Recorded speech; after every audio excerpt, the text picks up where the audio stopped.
John's epistle, the third epistle, is in a way a three-pronged attack on error. And the first one is by way of affirmation of a fellow worker by the name Gaius. To the elder, to the beloved Gaius, whom I love in truth. He says, this guy is not a star, but a beloved brother. And affirmation is part of the Christian disciplines. Today, unfortunately, not often enough used art of affirmation and encouragement. And the second prong of attack is around another person who had to have a warning about his dictatorial or authoritarian church leadership style. And his name was Diotrephes. I have written something to the church, but Diotrephes, who likes to put himself first, does not acknowledge our authority.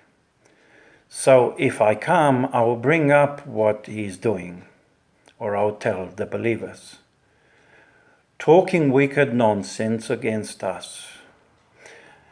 And not content with that, he refuses to welcome the brothers. And also stops those who want to and puts them out of the church. That's dictatorial style of leadership.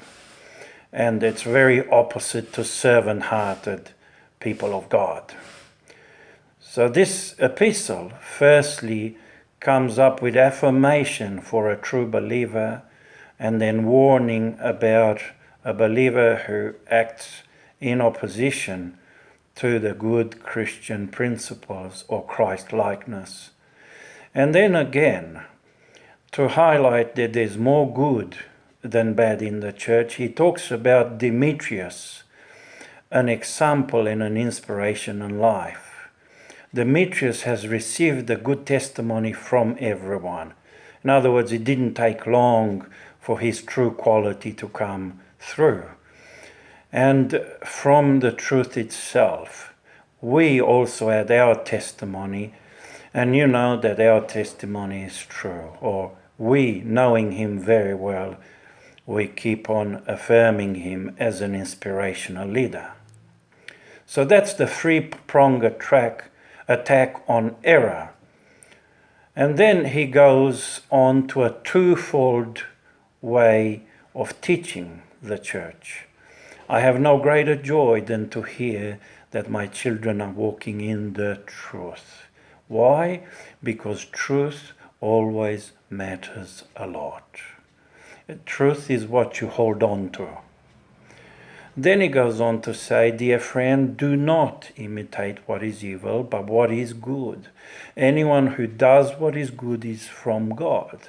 Anyone who does what is evil has not seen God.